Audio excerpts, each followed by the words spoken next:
उतार चढ़ाव हर व्यक्ति के जीवन में आते हैं और सही मार्गदर्शन से उनका समाधान संभव है। तो आइए मैं करूंगी आपकी हर समस्या का समाधान। नमस्कार, सुस्वागतम, वेलकम। मैं निशिमाली आपके अपने इस YouTube चैनल में आप सभी का स्वागत करती हूँ। आज मैं आपके सामने सिंह राशि वालों का मई माह का मासिक राशिफल लेकर उपस्थित हुई हूँ। और सबसे पहले जान लेते हैं कि इस माह में कौन से व्रत और त्योहार आने वाले हैं जो कि इस माह को महत्वपूर्ण और महत्व का बनाते हैं। मई को अक्षय तृतीया और परशुराम जयंती आ रही है। अक्षय तृतीया को हम अबूझ सावे के रूप में जानते हैं, यानी इस दिन बिना मुहूर्त आप अपने शुभ या मांगलिक कार्य कर सकते हैं। वहीं परशुराम जी शौर्य और वीरता के प्रतीक हैं और भगवान विष्णु के अवतार माने जाते हैं, तो इस दिन का महत्व और भी अधिक बढ़ जाता है। 16 मई को वैशाख पूर्णिमा और बुद्ध पूर्णिमा आ रही है और इसका अपना विशेष महत्व है। इस दिन दान पुण्य जरूर करना चाहिए। अब हम आगे बढ़ते हैं और जान लेते हैं कि इस माह में ग्रह गोचर की स्थिति कैसी रहने वाली है। सबसे पहले बात करते हैं ग्रहों के राजा सूर्य की, जो कि वर्तमान में मेष राशि में उच्च के होकर विराजमान है और 15 मई को वे अपनी सम राशि वृषभ में प्रवेश करेंगे। चूंकि आपके राशि स्वामी हैं, उच्च के हो रहे हैं, तो आपको बहुत ही अच्छा फायदा उससे इस माह देखने को मिलेगा। बुध ग्रह इस पूरे माह अपनी अति मित्र राशि वृषभ में विराजमान रहेंगे और 15 मई के बाद में बुधादित्य योग का भी निर्माण करेंगे। मंगल ग्रह जो कि वर्तमान में अपनी शत्रु राशि कुंभ में विराजमान है और 17 मई को वे अपनी सम राशि मीन में प्रवेश करेंगे। आपकी कुंडली में योग कारक ग्रह हैं, तो बहुत बढ़िया रिजल्ट मंगल के आपको देखने को मिलेंगे। गुरु ग्रह इस पूरे माह स्वग्रही होकर मीन राशि में विराजमान रहेंगे। शुक्र ग्रह वर्तमान में उच्च के होकर मीन राशि में विराजमान है, गुरु के साथ में युति कर रहे हैं, बहुत बढ़िया युति है और 23 मई को वे अपनी मित्र राशि मेष में प्रवेश कर जाएंगे। शनि ग्रह पूरे माह अपनी मूल त्रिकोण की राशि कुंभ में स्वग्रही होकर विराजमान रहेंगे और राहु मेष में और केतु तुला में विराजमान रहने वाले हैं। तो ये है इस माह के ग्रह गोचर की स्थिति। अब ये जो ग्रहों की स्थिति है उसके आधार पर आपके लिए ये माह कैसा रहेगा उसके बारे में जान लेते हैं। तो शुरू करते हैं सिंह राशि वालों का मई माह का मासिक राशिफल।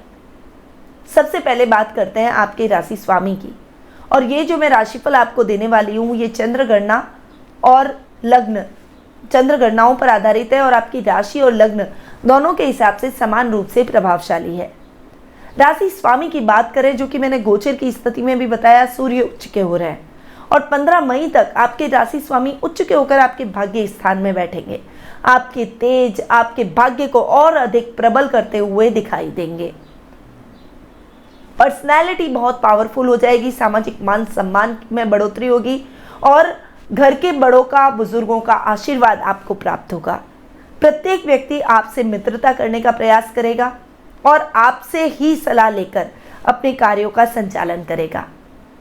इस समय जो भी मेडिकल फील्ड से जुड़े हुए लोग हैं या फिर दवाइयों का अगर आप काम करते हैं, इलेक्ट्रॉनिक के काम से जुड़े हुए हैं, बिजली के सामान से आप कारोबार करते हैं, तो निश्चित रूप से ये समय आपके लिए अविश्वसनीय लाभ की स्थितियों को उत्पन्न करेगा। 15 मई के बाद भी सूर्य आपके कर्म भाव में बैठकर आपके काम को बढ़ाएंगे। सूर्य बुध का बुधादित्य योग का लाभ आपको देखने को मिलेगा। निश्चित रूप से परिस्थितियां पूरे माह आपके लिए बहुत ही अच्छी और खास रहने वाली है। शानदार लाभ की स्थितियां आपको अपने इस माह में देखने को मिलेगी। पर्सनैलिटी वाइज यदि प्रमोशन अटका हुआ है, यदि आप गवर्नमेंट जॉब में जाना चाहते हैं, तो निश्चित रूप से ये समय आपको सपोर्ट करेगा। अब आते हैं द्वितीयेश पर। द्वितीय भाव के स्वामी हैं बुध, जो कि कर्म में जाकर बैठ रहे हैं, पूरे माह कर्म में बैठेंगे, जो कि आपके लाभेश भी हैं। तो पहले मैं बात करती हूँ द्वितीय भाव की। तो द्वितीयेश बुध का कर्म में जाकर बैठना और 15 मई के बाद में आपके लग्नेश के साथ में युति करना आपके धन की स्थितियों को और अधिक बढ़ाएगा।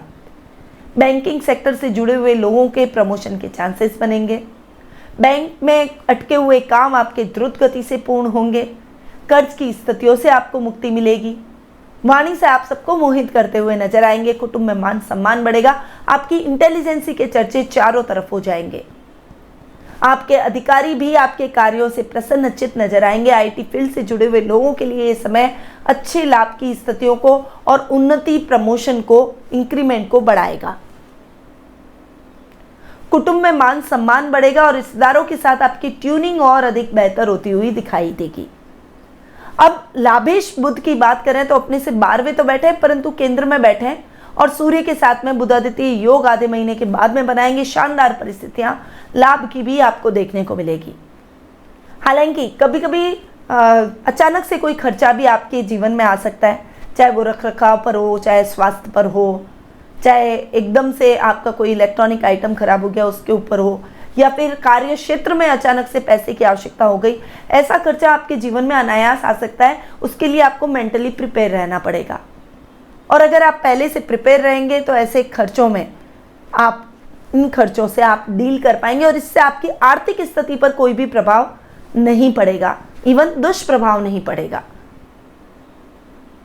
सूर्य बुध के बुधादित्य योग का आपको इस माह बहुत ही अच्छा लाभ देखने को मिलेगा। देखिए, लाभेश, धनेश, लग्नेश की युति सर्वथा मंगलकारी रहती है और दोनों की पोजीशन भी बहुत अच्छी है। कर्म भाव में केंद्र में बैठे। अब आते हैं तृतीय स्थान पर। तृतीयेश है आपके, यानी जिसे हम कहते हैं पराक्रम भाव। तो पराक्रम भाव के स्वामी हैं शुक्र, जो कि अष्टम में जाकर बैठे हैं और शुक्र आपके पराक्रमेश होने के साथ साथ कर्मेश भी हैं। तो पराक्रमेश का अपने से अष्टम जाकर बैठना, पराक्रमेश का अपने से षष्टम जाकर बैठना इतना अच्छा नहीं है, आपके पराक्रम को डाउन कर सकता है। इस समय आपकी पावर, आपको कमजोरी की अनुभूति हो सकती है, आप अपने आप को क्षीण महसूस करेंगे। मेंटली भी और फिजिकली भी आपको इस समय विशेष रूप से ध्यान रखना है। छोटी छोटी बातों से विचलित नहीं होना है, इस बात का विशेष रूप से ध्यान रखना है। लाभ की स्थितियां अच्छी रहेगी। शत्रु आपके खिलाफ कुछ भी करना चाहेंगे तो वो नहीं कर पाएंगे। आप अपने काम से अपनी पहचान बनाते हुए, अपनी प्रसिद्धि में वृद्धि करते हुए दिखाई देंगे। परंतु चूंकि अष्टम भाव में बैठे तो निश्चित रूप से कुछ समस्याएं आपको अपने दैनिक जीवन में देखने को मिलेगी। कार्य थोड़े से अटक सकते हैं, कामों में बाधाएं आ सकती है, भाई बहनों के साथ में तालमेल बिगड़ सकता है, कजन्स के साथ झगड़ा हो सकता है, जो कि आपके मन को भी आहत कर सकता है। इसलिए तन और मन दोनों से स्ट्रांग रहने की अभी आवश्यकता है। थोड़ा सा ध्यान रखें और छोटे छोटे विवादों को बड़ा ना बनाएं और बहुत ज्यादा ओवर थिंकिंग ना करें। अब शुक्र आपके कर्मेश भी हैं और कर्म भाव के स्वामी का अपने से 11वां जाकर बैठना, परंतु अष्टम में बैठे। शुक्र चूंकि सौम्य ग्रह अष्टम में बैठे हैं, वो रिजल्ट नहीं देंगे जैसे आपको चाहिए।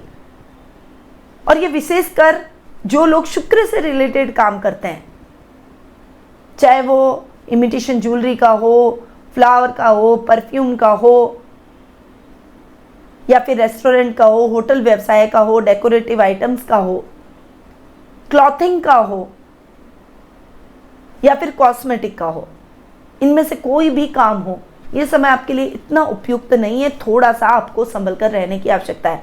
नुकसान की स्थितियां बढ़ सकती है, बस। तो थोड़ा सा बैलेंस होकर चलें, सोच समझ कर इन्वेस्ट करें और अपने काम में भी कुछ भी नया शुरू करने जा रहे हैं तो सोच समझ कर आगे बढ़े।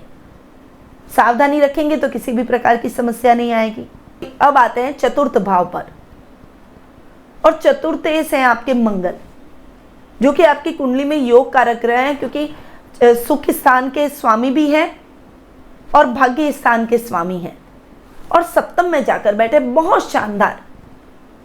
सुखों में किसी भी प्रकार की कमी नहीं आएगी। आपको किसी भी लग्जरी में कॉम्प्रोमाइज नहीं करना पड़ेगा कि अब मैं यहाँ खरीदूं या ये खरीदूं। आप कुछ खरीदने जा रहे हैं, जैसे 2 कपड़े आपने खरीदे, दोनों पसंद आ रहे हैं, आपको लग रहा है दोनों में से एक खरीदना है, पर खरीद के दोनों आ जाएंगे। अपनी इच्छाओं के साथ आप कॉम्प्रोमाइज नहीं करेंगे। प्रॉपर्टी से संबंधित काम चुटकियों में होंगे। नए घर का सपना आपका पूरा होगा, या फिर आप घर को रिनोवेट करना चाहते हैं तो ये सपना पूरा होगा, या फिर आप घर चेंज करना चाहते हैं तो वो सपना भी आपका पूरा हो जाएगा। मां से भरपूर सहयोग, उनसे भरपूर आर्थिक लाभ आपको प्राप्त होगा। वहीं अटकी हुई योजनाओं से भी आपको बहुत अच्छा लाभ प्राप्त होगा, आपकी वो योजनाएं चल निकलेगी। जो लोग पुलिस, सेना, नेवी जैसे डेयरिंग जॉब में जाना चाहते हैं, कंस्ट्रक्शन लाइन में उतरना चाहते हैं या फिर कंस्ट्रक्शन का बिजनेस कर रहे हैं, उन सभी के लिए ये समय बहुत ही बढ़िया और उत्तम परिणामदायक है। अब भाग्येश मंगल भी सप्तम में जाकर बैठे हैं, अपने से 11th जाकर मंगल का बैठना बहुत ही बढ़िया। भाग्येश का अपने से 11वां आपके भाग्य को और अधिक वृद्धि करेगा और भाग्य से आपको अच्छा लाभ होगा। यानी इस समय इन्वेस्टमेंट कर रहे हैं तो किसी अनुभवी व्यक्ति से सलाह लेकर इन्वेस्टमेंट करें, आपको जरूर लाभ होगा। शेयर मार्केट, लॉटरी जैसे कामों में आप अच्छा लाभ प्राप्त करेंगे। आपके अटके हुए कामों से आपको लाभ प्राप्त होगा, यानी वो काम आपके चल निकलेंगे और उसमें लाभ की स्थितियां बनेगी। जीवन साथी के नाम से अगर कोई इन्वेस्टमेंट कर रखा है तो बहुत बढ़िया लाभ प्राप्त करेंगे। इस समय आप धर्म कर्म के कार्यों से भी जुड़ेंगे और धार्मिक प्रवृत्ति से ओतप्रोत रहेंगे और ऐसे अच्छे कार्यों से आपका सामाजिक मान सम्मान, यश, कीर्ति बढ़ेगी और आपके पेरेंट्स का, आपके परिवार का इसमें भरपूर सहयोग भी आपको देखने को मिलेगा।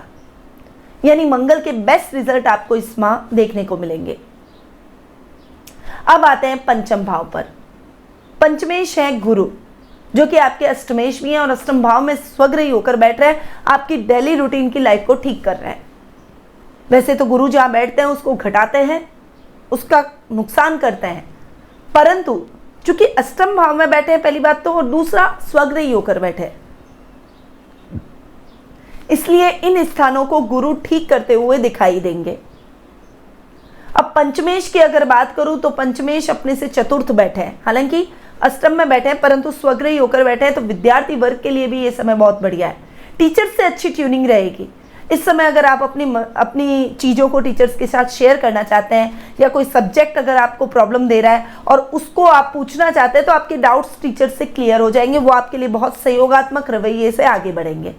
और चूंकि ज़्यादातर स्टूडेंट्स के लिए ये एनुअल एग्जाम का टाइम है और कुछ मार्क्स टीचर्स के भी जुड़ते हैं, कुछ मार्क्स जो स्कूल से जाते हैं, खासकर बोर्ड्स के छात्रों के लिए ये समय बहुत ही बढ़िया रहने वाला है। और जो सिंह राशि वाले स्टूडेंट्स हैं उनको अपने टीचर से पूरा सहयोग मिलेगा। संतान से संबंधित चिंता दूर हो जाएगी और उनसे आपको शुभ समाचारों की प्राप्ति होगी। जो मैनेजमेंट के फील्ड से जुड़े हुए हैं, अपने करियर को आगे बढ़ाना चाहते हैं, शिक्षण व्यवसाय में अगर आप जुड़े हुए हैं या फिर कोई रिसर्च का काम करते हैं या मैनेजमेंट का काम करते हैं, तो इन क्षेत्रों से जुड़े हुए लोगों को ये समय बहुत अच्छी उपलब्धियां दिलवाएगा। अब आते हैं षष्ठम भाव पर। षष्ठम भाव के स्वामी है शनि, जो कि अपने से एक घर आगे और सप्तम भाव में स्वग्रही होकर बैठे हैं। यानी षष्ठेश और सप्तमेश दोनों की बात करूंगी। पहले बात करते हैं षष्ठम भाव की, तो ये समय आपकी समस्याओं को दूर कर देगा, कर्ज से मुक्ति अगर आपको दिलवा देगा, लोन चढ़ा हुआ है तो लोन खत्म कर देगा। वहीं शत्रु पक्ष को भी आप पराजित करते हुए दिखाई देंगे। आपकी मेहनत और लगन के चर्चे चारों तरफ होंगे। विरोधी भी आपसे मित्रता करने का प्रयास करेंगे और आपके कार्यों की प्रशंसा करने से नहीं चूकेंगे। आपका डिवोशन, आपकी मेहनत इस समय रंग लाएगी और कार्य में आप बहुत अच्छी सफलता प्राप्त करेंगे। गलत मित्रों की संगति को आपको इस समय पहचानना होगा और रुपए पैसे से संबंधित कार्यों में आप थोड़ा सा सजग रहें बस। अब सप्तमेश शनि की बात करूं तो साथ में मंगल बैठे हैं। ये समय जो लोग प्रेम करते हैं उनके लिए बहुत बढ़िया है और प्रेम को विवाह में बदलना चाहते हैं उनके लिए ये समय गोल्डन टाइम है। इस समय अगर आप झिझक रहे कि अपने परिवार से कैसे बात करूं, तो आप अपने परिवार से बात कीजिए। ये इन प्रकार आप अपने फैमिली मेंबर्स को मना ही लेंगे और प्रेम की परिणति विवाह में हो जाएगी। वहीं वैवाहिक जीवन में थोड़ी सी उथल पुथल हो सकती है। लाइफ पार्टनर के साथ में थोड़ी सी मिसअंडरस्टैंडिंग हो सकती है, थोड़ा सा उस मामले में संभल कर रहना है। कोई ऐसी बात ना कहें जिससे आपके जीवन साथी का मन आहत हो जाए या दुखी हो जाए। आपको इस बात का विशेष रूप से ध्यान रखना है। व्यापारी वर्ग के लिए ये समय बहुत ही बढ़िया, कारोबार को कुछ नई ऊंचाइयों पर ले जाएंगे, कुछ नई स्ट्रैटेजी और प्लानिंग से बढ़ेंगे और ये आपके काम के लिए बहुत सकारात्मक रहेगा। अब हम आगे बढ़ते हैं और जान लेते हैं द्वादश स्थान के बारे में, यानी खर्च भाव की बात करूं तो उसके भाव के स्वामी है चंद्रमा, जो कि आपको विचलित करते रहते हैं, मन उद्वेलित रहता है और हर समय मन चंचल रहता है, ये भी खरीद लूं, ये भी खरीद लूं, ये भी खरीद लूं, पर बजट देखकर चलना है। आपके पास कितने भी पैसे हो, आप अनर्गल खर्च करेंगे तो वो आपके लिए नुकसानदायक हो जाएगा, आपके बजट को बिगाड़ देगा। पर अगर सोच समझकर निवेश करेंगे तो निश्चित रूप से सफलता प्राप्त करेंगे, खर्चों को भी कम कर पाएंगे। इसलिए थोड़ा सा संभलकर और सोच समझकर निवेश करें। नियंत्रित अपने मन को और मस्तिष्क को आपको करना पड़ेगा, बैलेंस होकर चलना पड़ेगा। यही बात जो युवा वर्ग नौकरी में है उनके लिए मैं कहना चाहूंगी, मन भ्रमित न होने दें, क्योंकि इससे बॉस की डांट सुनने को मिल सकती है, आपके काम लेख हो सकते हैं और कामों में दिक्कतें आ सकती हैं। कलाकारों के लिए ये समय बाहर जाकर अपनी कला के प्रदर्शन का है। विदेशों में आप अपनी परफॉर्मेंस दिखाएंगे और वहां प्रसिद्धि हासिल करेंगे। तो ये है सिंह राशि वालों का मई माह का मासिक राशिफल। अब कुछ शुभ तारीखों के बारे में जान लेते हैं जो कि आपके इस माह को और भी अधिक शुभ बनाए, आपके कामों को और अधिक सुदृढ़ता से करवा पाए। तो 1 से 6 तारीख, 10 से 15 तारीख, 18 से 24 तारीख और 27 से 31 तारीख, ये तारीखें आपके लिए बहुत ही शुभ रहने वाली है। इन तारीखों में आप अपने कोई भी शुभ या मांगलिक कार्य कर सकते हैं। अब ध्यान देने योग्य तारीखों के बारे में भी जानना आवश्यक है, क्योंकि इन तारीखों पर थोड़ा सा सतर्क रहे। 7 से 9 तारीख, 16, 17, 25 और 26 तारीख, ये तारीखें आपके लिए ध्यान देने योग्य तारीखें हैं। शुभ रंग की बात करूं तो अभी लाल, नारंगी, टमाटरी, पिंक, ये कलर आपके लिए बहुत ही शुभ रहने वाले हैं। इन रंगों का उपयोग आप ज्यादा से ज्यादा संख्या में कर सकते हैं। अब अगर उपाय की बात करें तो आपको चंद्रमा जी को अर्घ देना चाहिए। सिल्वर का उपयोग इस समय पहनने में ज्यादा करें। एक सिल्वर का कड़ा धारण कर लें। पानी पिए तो चांदी की गिलास में पिए और शिवजी पर कच्चे दूध में जल मिक्स करके जरूर चढ़ाएं। ये उपाय सिंह राशि वालों को जरूर करने चाहिए। ये आपकी समस्याओं को दूर कर सकते हैं और चंद्र जैसे ही प्रबल होगा आपका कॉन्फिडेंस लेवल भी बढ़ेगा और खर्चों में कमी आ जाएगी। तो बस इन उपायों को आपको जरूर अपनाना है, पर ये उपाय मैंने आपको बताया गोचर के हिसाब से। क्या आप अपनी जन्म कुंडली के हिसाब से उपायों के बारे में जानना चाहते हैं? आपके मन में कोई प्रश्न है, भविष्य को लेकर चिंतित है, जिनके उत्तर आप प्राप्त करना चाहते हैं, तो घर बैठे ही टेलीफोनिक अपॉइंटमेंट या फिर पर्सनल मीट के माध्यम से मैं आपकी कुंडली का विश्लेषण कर आपके प्रश्नों के उत्तर दूंगी। अधिक जानकारी के लिए स्क्रीन पे दिए गए नंबरों पर संपर्क जरूर करें। अब मैं अपनी वाणी को यहीं विराम देती हूँ। स्वस्थ रहिए, व्यस्त रहिए, मस्त रहिए और हमेशा मुस्कुराते रहिए। जय श्री राधे कृष्ण।